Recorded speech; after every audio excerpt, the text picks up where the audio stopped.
I am Patrick Yoes, National President of Fraternal Order Police. This is the Blue View.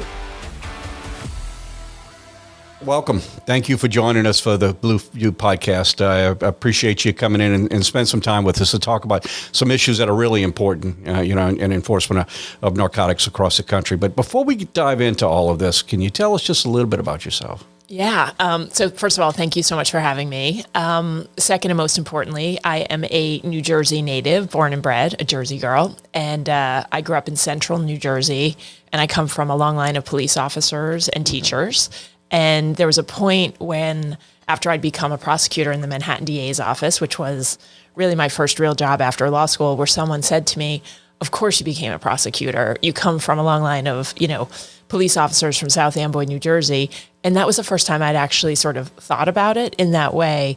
But I've had the privilege to be a local prosecutor in Manhattan, to be a prosecutor at the United States Department of Justice, where I was involved in human trafficking cases, and then to being the state AG in New Jersey, where New Jersey is a unique place in many ways, including that the state AG oversees essentially the criminal justice system and oversight. We had a full group of investigators and prosecutors statewide. And also, when I took over as the state AG, a prior AG had taken over, superseded the Camden, New Jersey Police Department. Yeah. So sort of day one, I was in charge of the most dangerous city in America. Yeah. And so, my lens, which really started as a prosecution lens, really changed into, with an understanding of law enforcement. Just that experience taught me so much about law enforcement. I'm still learning, but really gave me opportunity on the ground to work with the men and women who wear the badge and just really develop a great love and respect for what I think is the most critical part of what we do, which is keeping people safe. So you ran an agency that had roughly 9,000? Yes. 9,000 within New Jersey? Yes. And then probably some 30,000 local law enforcement across the state. So it puts you as a top law enforcement officer in the state. That progression from being a prosecutor, kind of a family of public servants, becoming a prosecutor, then on becoming Attorney General for New Jersey, and now the administrator of a DEA. How did that path help you for where you are today? Yeah, it's such a great question. So one of the things that happened when I became state AG, and I think about this a lot, which is, all of us sort of coming up, we do cases, right? Like the unit is the investigation. It's, right. What's the criminal organization or who are the suspects that we're targeting? And it's where we have to be focused on that. That's how we're effective. When I became state AG and I saw sort of across the entire system, it was a different conversation or sort of thought in my head of, are we doing the cases that make us have the greatest impact? Like, where are we going? What's the touchdown, right? For Camden, the touchdown was, how do we make the city safe? How do we stop it from being the most dangerous city in America? And it changes a little bit. You're so micro-focused. You have to be when you're doing a case, and it's right. But as a leader, the real question is, what is the goal? Where are you trying to go? And are you doing the work and the investigations to get you there? And so that switch, I think, in New Jersey has helped me a lot. DEA, we're 10,000 people. We're in 334 offices around the world. Yeah. And so thinking about every day, one of the first things I did was just ask this question of, what's our touchdown? What's the goal, right? Yeah. And obviously, you and I will talk about this a lot today, but in 2023, it's how do we save lives by stopping Americans from dying from fentanyl? Absolutely. And how do we stop the two cartels in Mexico that are responsible for the fentanyl that's coming into the U.S.? And how do we reduce violence in our communities? And so drug-related violence. So a lot of this is really, that training has helped me to sort of be able to step back and say, okay, what's the impact we want to have? What's the plan we need to make? And then how do we execute on that? It's so, there are so many facets of what we're talking about, but the drugs in the United States, how it's affecting, really, there's no one immune to it. Every single sector, every single race, every single economic level is affected by narcotics. What do you see as the state of drug use and drug trafficking in the United States right now? Where do we really need to dial down and make a meaningful difference? It's such a great, this is such a great point, Pat, because it is everywhere. And so no one's immune. No one is immune. No community is immune. No state is immune. And we see this suburban, rural, urban. We see it with all the police departments we work with, all the sheriff's departments. And again, fentanyl doesn't discriminate in any way. Neither does methamphetamine. And what we've seen the cartels do is really figure out how to get into every single part of the United States of America. So coming back to your question about, drugs today, I don't think, in my career, I started doing narcotics cases in the Manhattan DA's office. The world has changed so much since then. When I was doing Every minute. Every minute, completely. And part of what I think we're seeing now is that starting in 2014, 2015, these two cartels in Mexico, Sinaloa and Jalisco, they started to harness globalization and the modern world. And they began sort of making these chemical drugs, synthetic drugs, we call them. They're man-made. They're not coming from plants like cocaine or, traditionally heroin and other drugs just were plant-based. So there were growing cycles, there were all kinds of conditions that had to be in place, and there were sort of limits, sometimes geographically, sometimes because of transportation, that were on top of those systems. That's all gone. So now we face a situation where the only limit is the amount of chemicals today that the cartels can buy from China, which is the place that's mostly producing and sourcing the chemicals. So it's a vastly different world. Fentanyl is 50 times more powerful than heroin. And so what you and I are talking about is totally different than what I experienced when I was an assistant DA. And what's, I think, most important as you and I think about this are two things. One is I think that this is the greatest national security threat to our country today. And you're talking about 107,735 American lives lost between August of 21 and August of 2022. That is devastating and catastrophic. And it doesn't even begin to include the number of people who had a drug poisoning and were treated with naloxone by a police officer or an EMT and survived. So we're talking about just devastation in communities that, and it's the leading cause of death right now between the ages of 18 and 45. So I think all of us sort of have to be thinking about how do we put all hands on deck to combat this threat? And we're doing everything we can, but we know that all of us have to be working together because this is the greatest drug threat I think we've ever faced as a country. And I think for all of us, part of our challenge is how do we get the information out to our state and local partners? How do we all work together on this?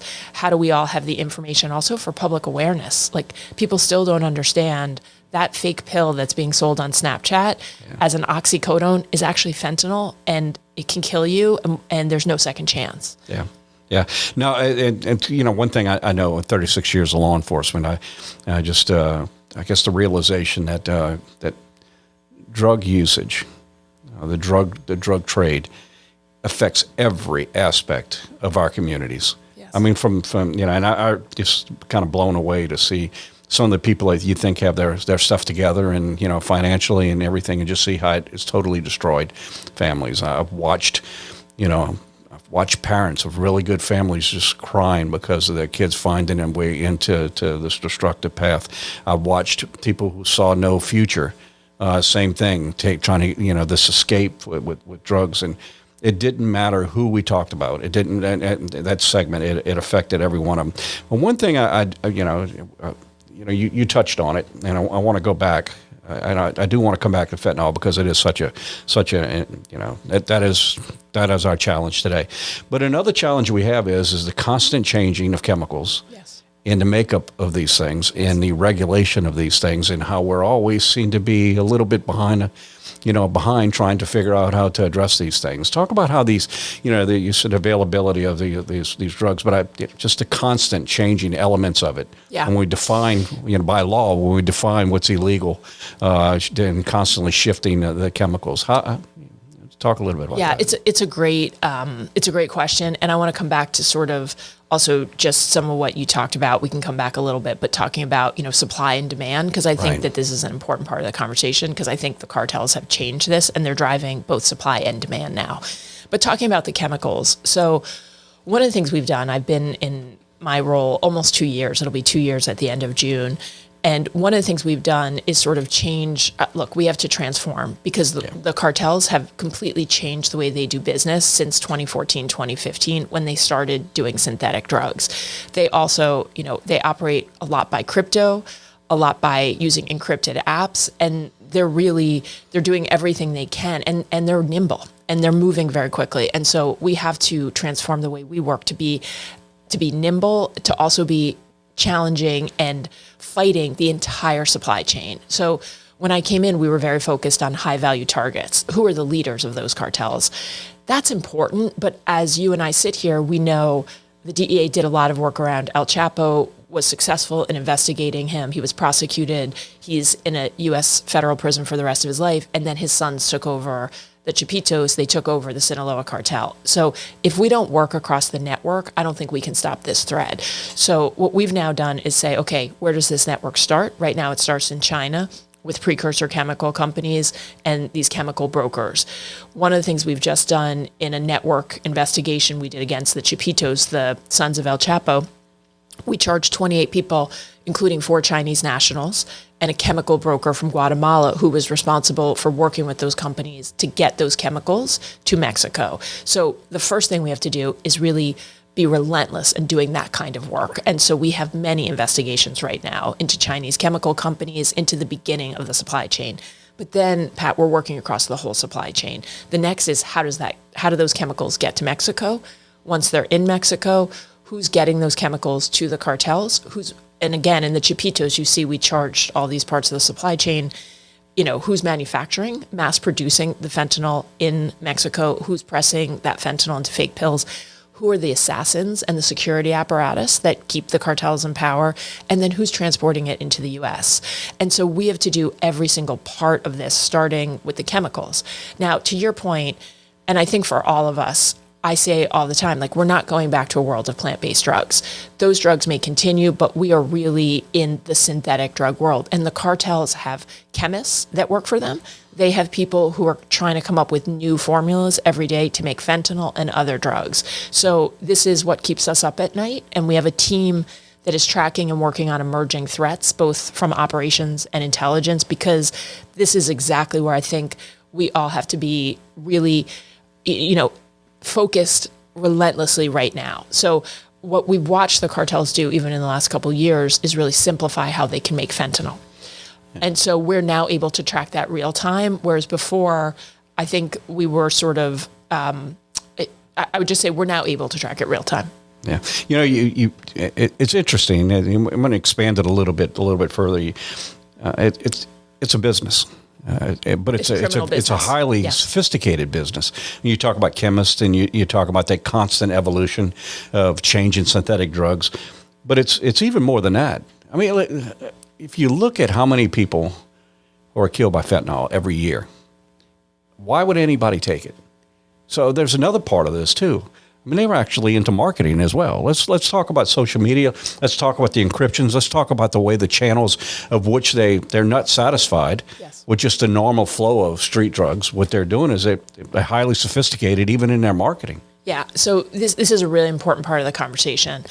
The cartels are actually driving demand right now. And what they're doing is, first they started by trying to exploit the opioid epidemic in the United States that began with pills, with legitimate sort of doctor-prescribed opioid prescriptions. So that's how the opioid epidemic starts in the United States. The cartels then switch to black tar heroin. They then realize, we can make fentanyl that looks just like oxycodone, Xanax, Percocet, hydrocodone, Adderall. And so that's what they start doing. And they buy, your word of being sophisticated is correct, right? They buy the pill presses from China. They buy the dye molds from China. They buy the dyes to make the pills look exactly like they're the real thing. To the point, Pat, where our chemists, we run 9 labs across the United States, our chemists by sight cannot tell the difference between a real oxycodone and a fake oxycodone. And they're doing it intentionally with deliberate calculated treachery, because what do the cartels want? They want to make billions of dollars, which they're doing, and they want to relentlessly expand. And so one way they're doing this is by creating, building, producing, and then marketing these pills as though they were real. And so you then bring us to social media. And before I get there, one thing I would just note is, like, I came in and I read all the law enforcement sort of significant enforcement activity reports, right? I get them on a weekly basis. And what I was seeing is someone dying in Nebraska, someone dying in Iowa, someone dying in North Carolina. And for those communities, they might not have been understanding, like, they feel almost alone, or as though this is a discrete event in that community, a tragedy. But what I was seeing as I looked at it is that they are all connected. And so we built a Faces of Fentanyl wall in the entranceway to our building, which is open to the public. And we asked people about a year ago, send us pictures of your loved ones. We now have more than 5,000 photos of people who died from fentanyl. And when you see it, you understand across the United States, this is all connected. And when you see it, what I could also walk down and show you, this is a young person who bought a pill on Snapchat. This is someone who bought a pill on Facebook Marketplace. This is someone who bought a pill on Instagram or TikTok. Social media is, what we say is, this is one of the things that has changed everything for drug trafficking, because they're solving the last mile problem for the cartels. The cartels have to figure out, how do they get that drug to someone in your community? And the way they're doing it, and this is totally different from when I came up as a prosecutor in Manhattan. You know, when I came up, we all believed a dealer would never kill their customer, right? Because it was bad for business. There was a reputation. And even if the dealer wasn't the person doing the hand-to-hand, there was a connection, like a real personal connection. Social media takes all of that away. Yeah. You don't have to know the person, and it's far more anonymous. And literally within 3 clicks, someone you've never met is supplying a fake pill, and they're having someone you've never met deliver it to your door like Uber Eats. And that's why we're seeing this catastrophic loss of life. And it's also why the cartels don't care, because there are hundreds of millions of Americans who use social media apps. It's volume, yeah. Right? And so they know, one person in our community dies, they have another person that's literally on that same app that they can sell to that same day. And so this has changed completely how they operate. And it's one reason why it's so important that we defeat them, because one of the things that came out of our network investigation is that the Chapitos, part of their network, they tested fentanyl. They gave it to a man in Mexico who died, and they sent that same batch to the United States. So they know it's deadly and it's going to kill people, and they don't care. Yeah. You look at the whole evolution of this, of how we got to this point. It used to be where, people would get addicted to opioids. We stopped and seriously, impacted the ability to get opioids by, systems that did accountability for doctors and in prescriptions. And so then heroin comes along to fill that void. People are just, what we find is a population, a growing population that's addicted to narcotics. And it does touch everyone because they're looking for relief of pain or whatever. We've created this. Now we look at, I say we created it, our way of addressing the growth of narcotics in this country. Every time we address it, it seems they take a different avenue. And here we are, social media, now it's, in a virtual world where, it's where our narcotics are coming from. What are the social media platforms doing to recognize the use of their platforms for this, for this activity? Social media we are deeply focused on social media. We have to stop this from being the last mile. And it's critical. If we want to stop Americans from dying, we have to do this. We have to stop these drugs from being so widely available on social media. We've started these conversations. And then in early April, the Deputy Attorney General had us and the President's Homeland Security Advisor in a room. She brought the social media companies together. And what she was really clear on saying is, this has to be zero tolerance. It has to be zero tolerance. Right now, if you look at the terms of service for a social media company, the zero tolerance things are child sexual exploitation and terrorism, which are incredibly important. Those should be zero tolerance. So should narcotics trafficking. And so her point to them is, this has to be zero tolerance. We have to take these down, and you need to start sending these leads to law enforcement. None of us are getting enough leads from the social media companies. And we've now done, Pat, hundreds of cases related to social media. We just did nationwide takedowns in partnership with local law enforcement, police officers, sheriffs, state law enforcement. We arrested more than 3,000 people across the United States that are associates of the cartels. They're the ones who are selling on social media, who are putting fentanyl into our kids' hands, and they're critically important that we target them. Basically about 80% of those cases, they're either involved social media or encrypted apps. So we're talking about almost 600 cases that involve social media: Snapchat, Instagram, Facebook, TikTok. And so we know this is a huge part of the problem, and the social media companies know it's a huge part of the problem. And so we're saying to them, you have to act. We're continuing to talk. but we're not done yet. This has to get fixed. Otherwise, we should do everything we can to make sure the public understands that these are fake pills. One pill can kill. Never take anything that wasn't prescribed by your doctor. We also have to take them off of this wide availability on social media. That has to stop. Yeah, be socially responsible. I mean, they have an obligation as well. I know. You look across this country. We obviously have our federal partners. They're our members as well. But we also have local law enforcement that work part of task force across this country.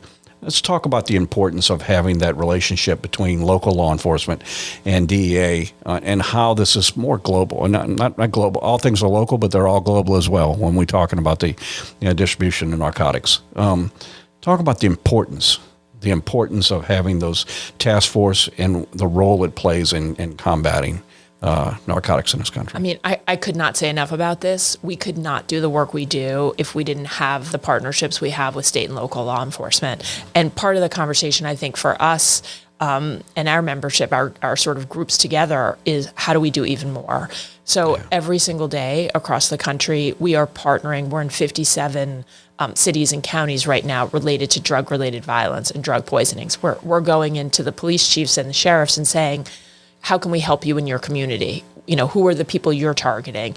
And that's really important because state and locals often have the best on the ground information. What we have is the ability to access information worldwide. And we also have a lot of information that we already are tracking on people in communities who are associated with the cartels, who are engaged in drug poisonings, or who we are actively investigating. So when you bring that together, it is a huge force multiplier. And in my view, it's the only way we're going to stop what's happening from happening. The other way we work really closely right now, a couple of other things I think are important, and then open to sort of thoughts of how we do even more, because my view is, I'll explain, but my view is like we have to get the right information into the hands of the men and women on the streets who are stopping people, who are stopping cars, who are sort of our first line of defense on all this stuff. We also do we have something we call OD Justice, where what we say to local police departments and sheriff's departments is, if someone dies from a drug poisoning, or if they don't die, but if there's a drug poisoning in your community, call us.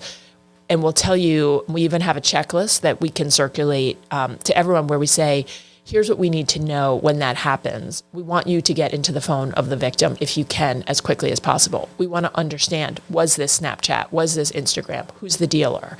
And there's a great example right now in Washington, D.C. of one of these cases that we did with the local police department, where our folks are able, a woman named Diamond Lynch was in her early 20s, just got promoted at work, was planning her son's first birthday, and she gets a pill, she takes it, she thinks it's Percocet, she dies, it's fentanyl. Our team with the local PD was able to find the two people that sold that to her. They seized, 7 guns that were involved in 13 shootings. They then are able to trace that pill back to the suppliers in Los Angeles. Our LA team was able to work on that, arrest those sources of supply who were communicating by Instagram, and then we are able to track it back to the Sinaloa cartel in Mexico. And that's the kind of work in partnership where, and now there's a significant federal prosecution of all those individuals as a death resulting investigation, and that will mean serious federal sentencing. And it also just means our ability to sort of see this entire supply chain and how those deadly pills are getting into our streets and on our social media apps. We're able to sort of pull that out together. The last thing I want to say, which I think is really important, and I spend a lot of time on, is how we're using information at DEA and how do we share information. So we have now built at DEA these 2 counter threat teams. My view is the greatest threat right now to Americans are these 2 cartels, the Sinaloa cartel and the Jalisco cartel. So we have pulled from across DEA agents, analysts, targeters, data scientists, chemists, financial experts, and we have groups of those folks on 2 teams, one devoted solely to defeating Sinaloa and one to defeating CJNG or Jalisco. They're pulling from every piece of information we have. They're sending lead and target packages out to our field and, soon to others, including global partners. And we're taking that information and we've mapped more than 6,000 members, facilitators, and associates of those cartels in more than 47 countries. And we've mapped hundreds across the U.S. So we are already working with our state and local partners, but how do we do that in a way that makes sure that, any officer on the street that stops someone can understand whether or not we believe that person is a member of the cartel, how we work together on investigations. So as part of that, we run something called EPIC, which is located in El Paso, Texas. And that's one way that we interface with local police departments and sheriff's offices all the time. The number is 888-USE-EPIC. And any officer can get an account. All you have to do is be affiliated with a law enforcement agency. And we have a 24-hour watch. That means that 24/7 DEA has someone who will answer a call from the field and who basically will we run a national LPR, license plate reader system. We give access to all of our DEA holdings, right? Information sharing and deconfliction. So we need to make that even more robust. And I think part of my sort of goal for the next year is how do we do this even better to make sure we're working hand in hand, because none of us alone can defeat the cartels. None of us can do this without one another. So how do we, make sure everybody has the information they need to action it, and that we start, we're already starting to take ground, but we need to take a lot more. Intelligence is, the sharing of information is something that is so vitally important. I look at the evolution over time, and even 9/11 played a huge part in the sharing of information, in the fact that we haven't done a very good job. We do a good job of getting intelligence. We don't have a good job. We haven't done a good job of getting it in the hands of the people that can be most impactful.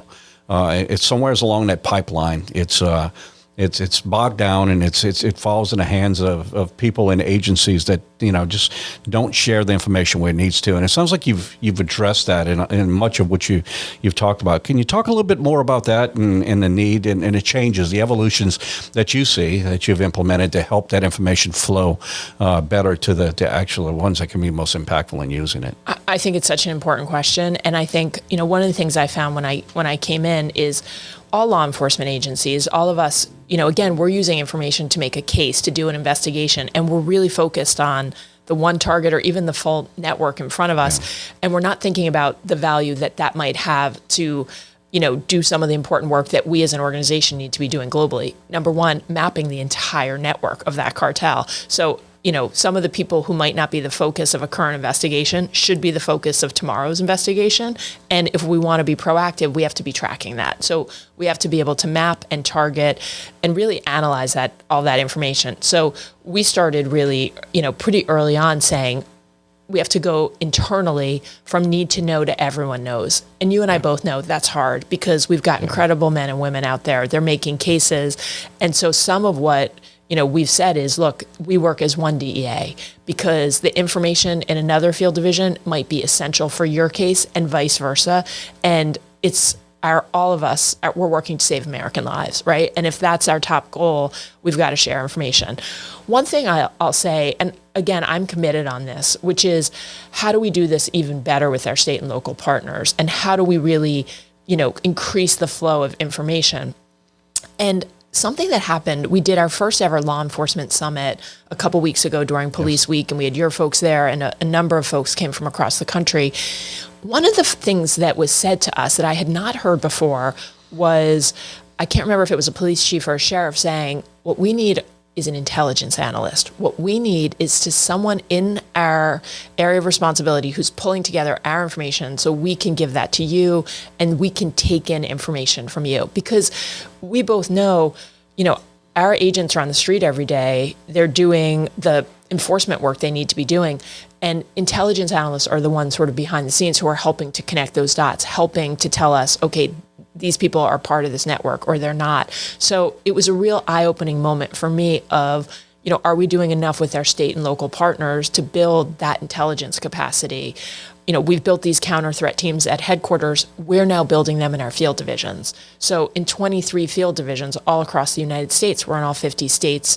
We're going to have people locally who are going to be able to sort of show, okay, here's what's happening in this city, here's what's happening in this rural county, here are the people that we're looking at, and how do we make sure we're sharing that real time with the folks who are on the ground in those communities every single day along with us. So I think, we're committed to this, Pat. Would love to work with you and your folks on it, but I really think it is vital. Like, we can't do the work we need to do for the American public unless we figure this out. Yeah, we actually put together a committee of people that work, of our members that work in drug enforcement and have a knowledge with it to form that partnership, find ways to where we can expand out and do some more impactful things with that partnership with local law enforcement, with the unions and all. So I thank you for the summit. I know our representative there was very pleased when he left and said there's some exciting things coming in. We look forward to being part of that. I want to back up a little bit. We talked about supply chain.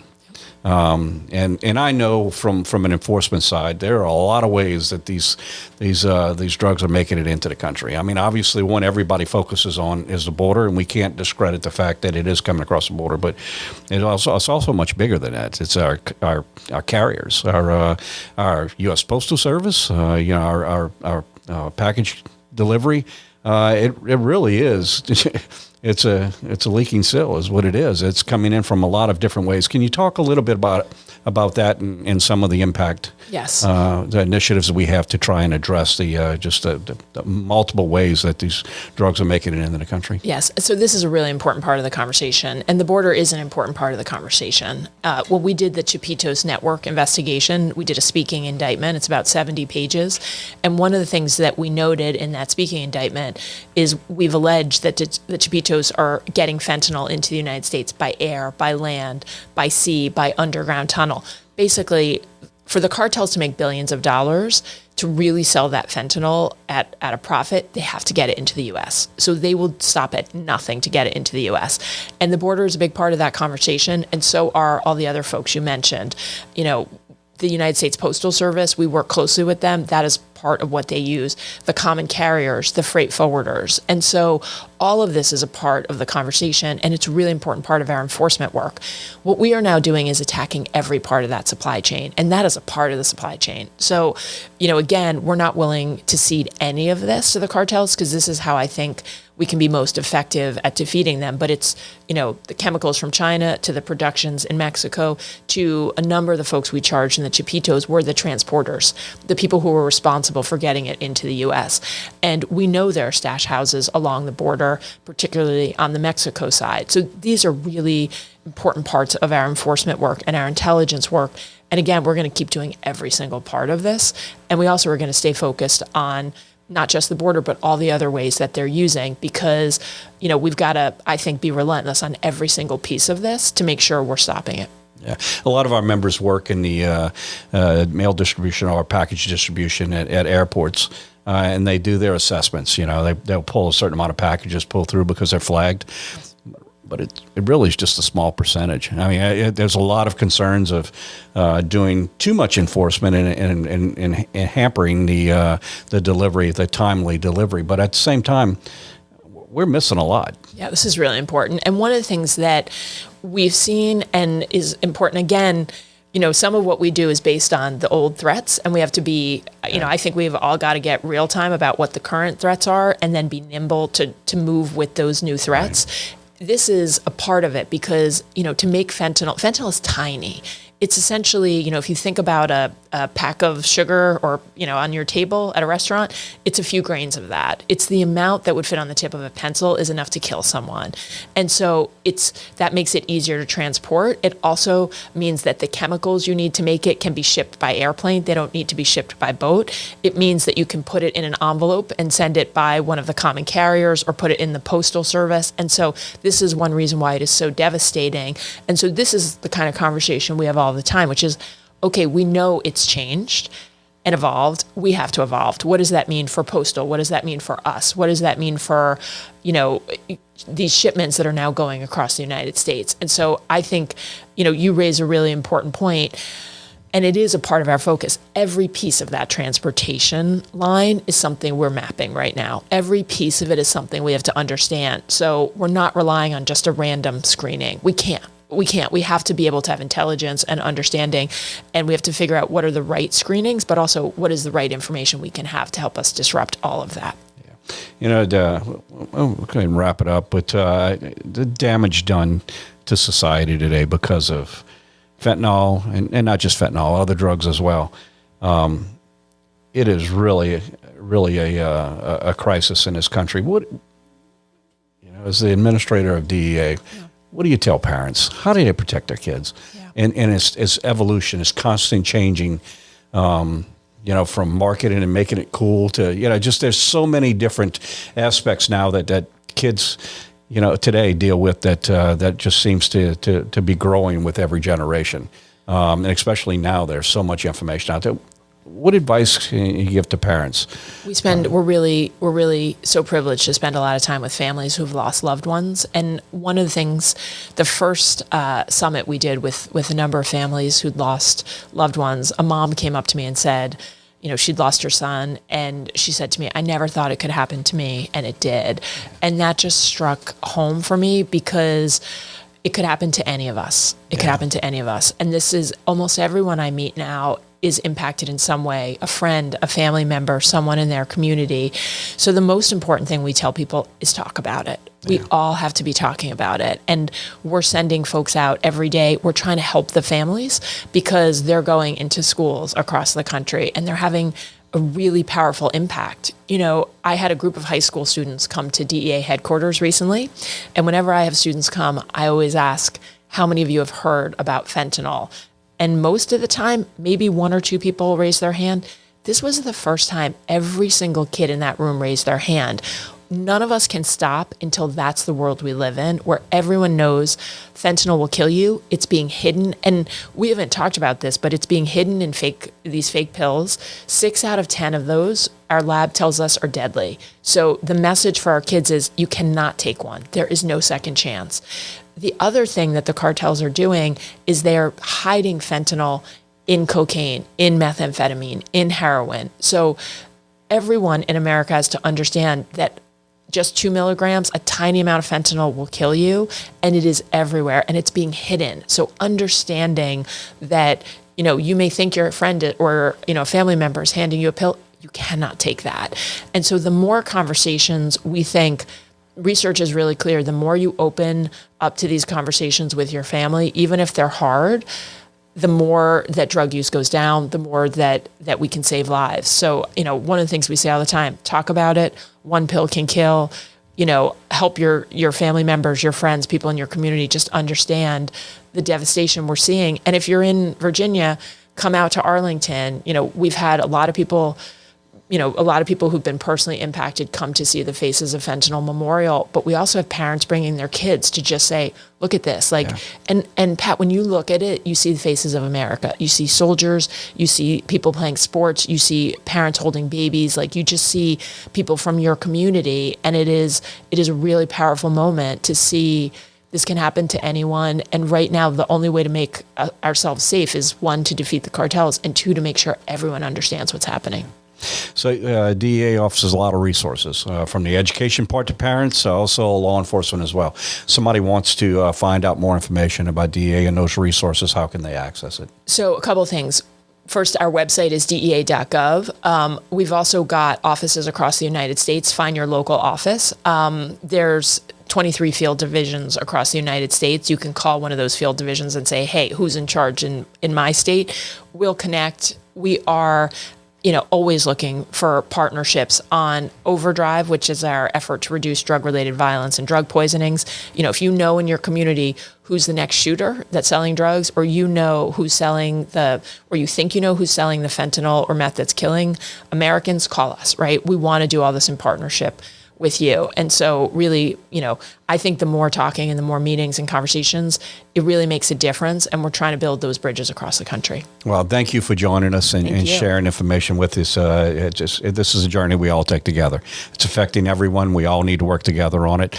Put all differences aside. This is not a political issue. This is a people issue, and one that we definitely need to wrap our arms around and work together to stop the damage that's being done in this country. Thank you for the partnership. I appreciate you come spend some time with us. And to our viewers and listeners back home, thank you for tuning in to the Blue View podcast, where we talk about the issues that are so vitally important to the men and women who suit up and show up every day and make a difference in their communities across America. Thank you. Be sure to subscribe on Apple Podcasts, Spotify, or anywhere else you get your podcasts. To get the latest from the National FOP, make sure to follow us on Twitter and Facebook at GLFOP, and on Instagram at FOP National. Thanks again. We'll see you next time.